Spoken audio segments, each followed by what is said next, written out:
Yeah, thank you very much.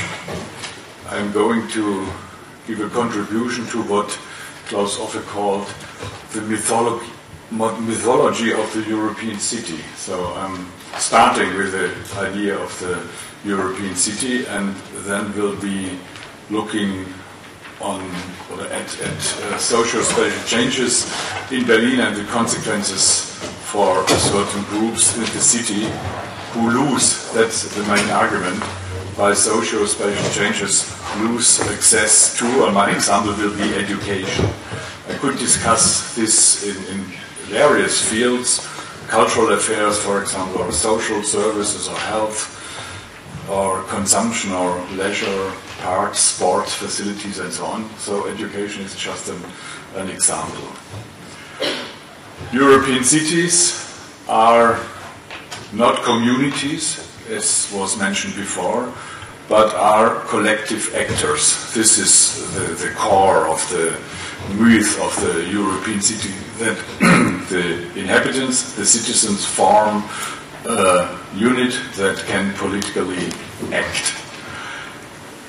And cities are, as Klaus Offe said, public space. The classical public space are cities, and public space means cities are shared spaces, physically and socially. People live in a certain area, they have to do something with each other, they have to cooperate, also to compete, but there is a social relations because they are living in a certain area. So public space in this sense is from the beginning a relational category.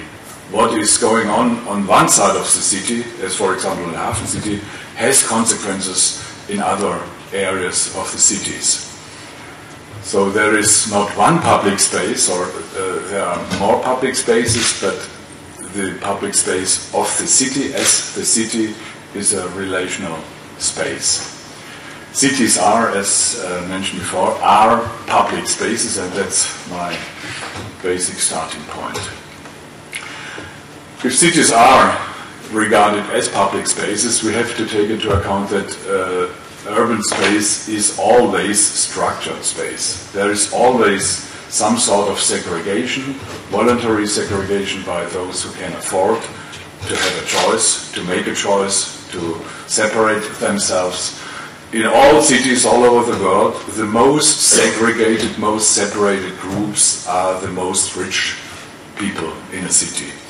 And on the other side, you have the involuntary segregation of those who have no choice, who have to live where there is left space for them. So segregation is one of the central features of cities, and when we look at public spaces, we have to take into account segregation. Segregation is reflecting social distances, and social distances are transformed or transferred into spatial distances, and this produces the structured space in the city.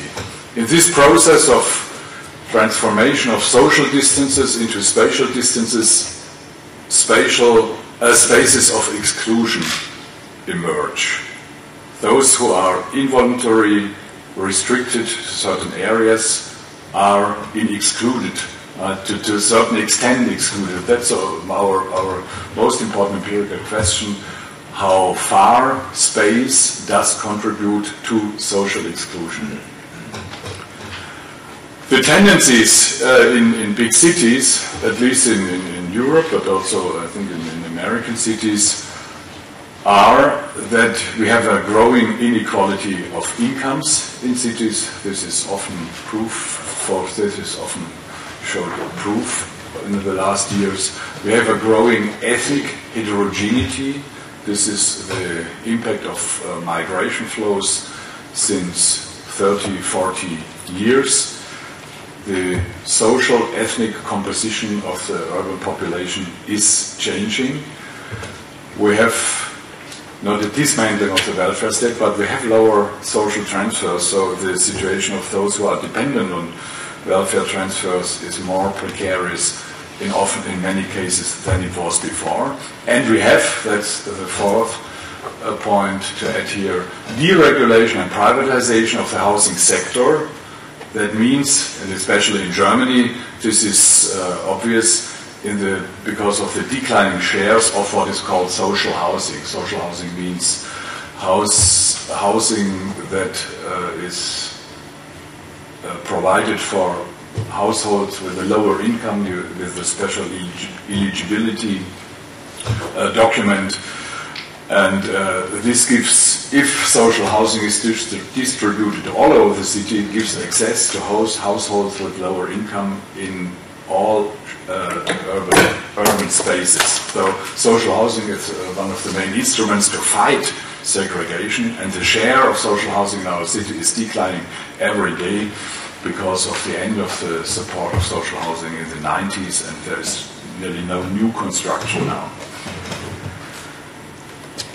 This results in a growing concentration of ethnic minorities, also of poor households in certain neighborhoods, and this can be named as residualization of certain social groups in residualized urban spaces. This is a process, maybe segregation is increased, or segregation is transformed into residualization and exclusion. But if we talk about German, not only German cities, also French, or in most cases also English cities, or not to talk about Sweden or so, or Netherlands, our neighborhoods still are also those we look at as residualized, are still multicultural neighborhoods. We don't have ghettos, this overlaying of poor people belonging to one ethnic minority. This does nearly not exist in European cities. So we cannot, if we talk about exclusion by space, we cannot talk about the ghetto situation as we know it from Chicago or New York or so. But we have, and this is developing more, an overlay of high shares of poor households and migrants with a low education status. And this is very important, the education status, because this is a very strong indicator for lifestyle and for the orientation to the public institutions. There is the emergence in those spaces, an underclass of the migrant population, which is concentrated most of all groups in our cities and is segregated and spatially concentrated. This is the situation in certain neighborhoods which I talked about as residualized. The concentration of the underclass of the migrant. It's not the migrant population in total, it's the underclass of the migrant population. So we have this situation, multicultural neighborhoods still, but if there are high shares of migrants in these neighborhoods, we have a concentration of households of the migrant population with low income, low education.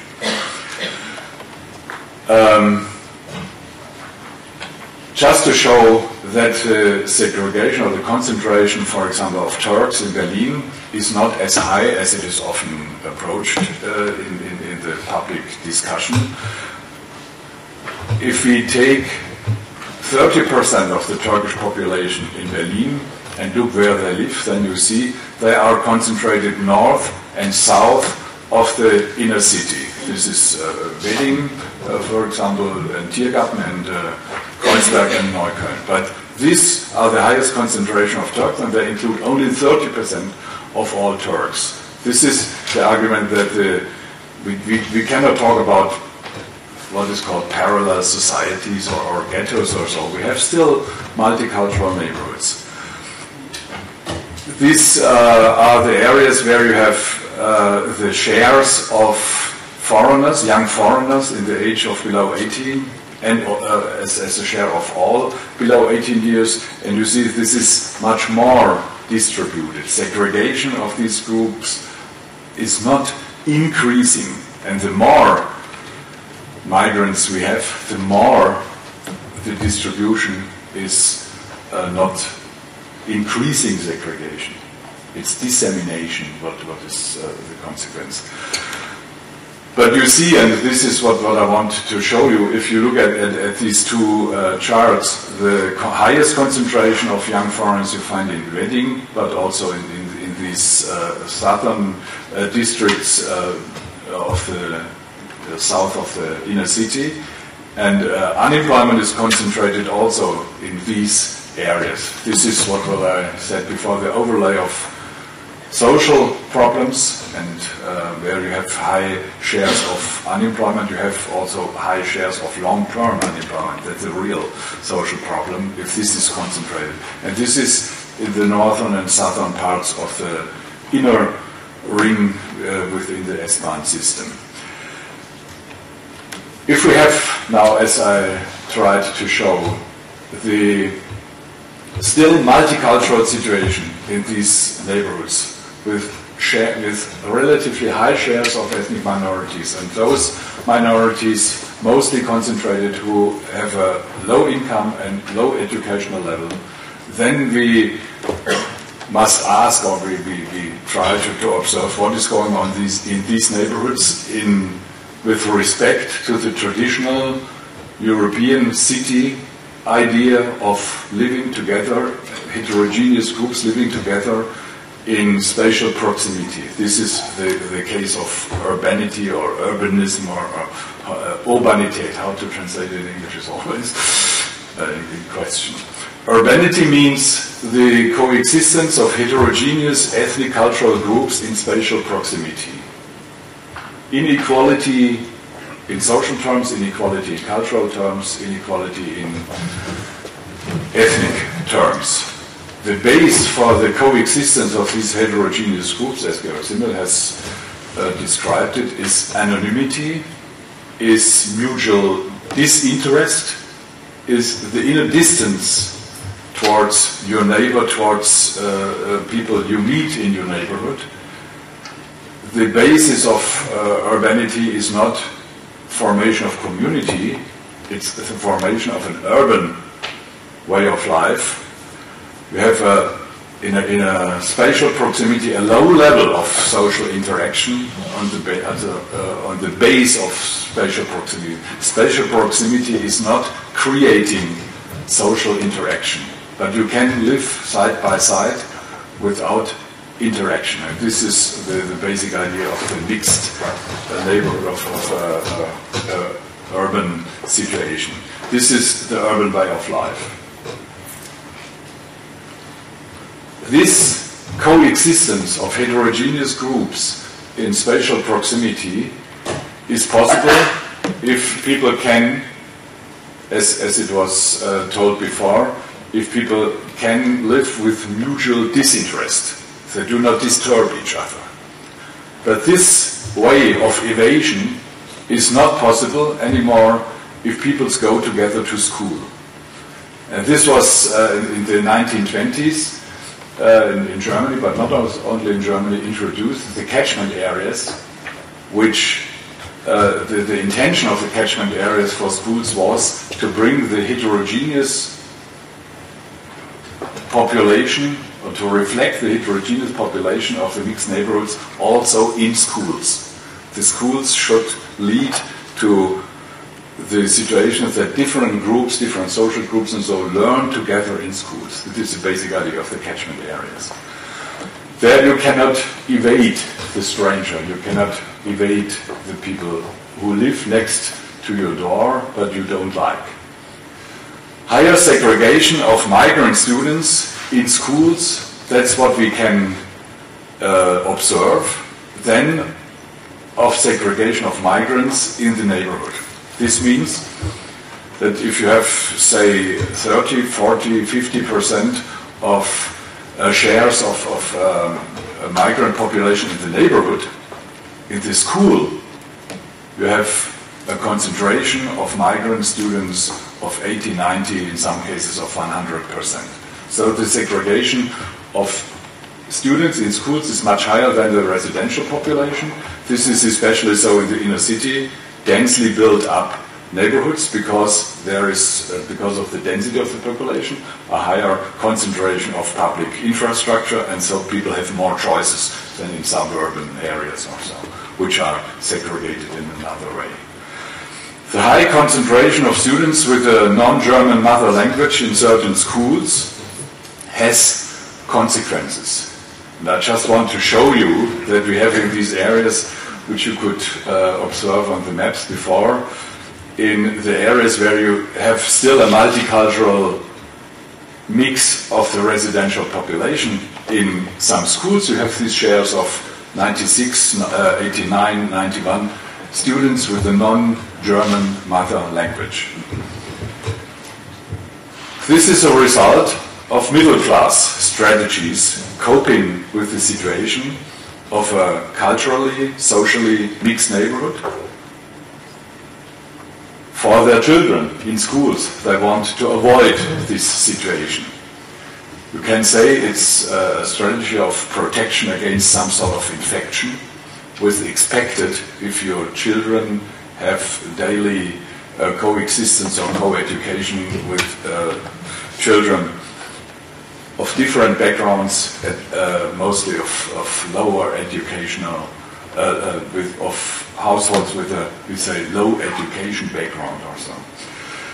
It's a protection, the protection of status and privileges leads middle-class parents to take their children out of those schools with a high share of students with a non-German mother language and to concentrate them in certain schools. Though you have in some multicultural neighborhoods, schools on the one side with a high share of German students and the other schools with a high concentration of non-German mother tongue students. This is the expression of the protection of status and privileges. The social distance is it's a very good example for the transformation of social distance into spatial distance. The parents do not choose, if you have the options of Hirschman, voice, but the option is exit from the public space. When we think of the beginning of my presentation, the city is a public space, the city is a shared social space. So this is some sort or one way of exit from this public space. This could lead to the discharge of shared public space, to the crash down of the public space, and this results in lower educational levels for the students who are segregated from those with a German mother tongue. This is clearly shown in all these studies we have read over the last 5 or 6 years, comparing migrant students in our schools with comparing migrant students in other countries, in schools where you have a more mixed situation in schools. These lower levels of the education are the reason for the exit of the middle-class parents, middle-class students from these schools. This leads, that's my argument, to the exclusion of the left behinds in those schools, and this produces an underclass of tomorrow. Is this now a question of public space, of public, is this an affair of public concern or so? This is the question which is, I think, is very important for the future of our urban societies. Exclusion as a consequence of the education strategies of the middle classes. The end means, does it mean the end of education as a public project in a joint public space? This was the idea of the catchment areas in the 20s. Do we observe the end of this project?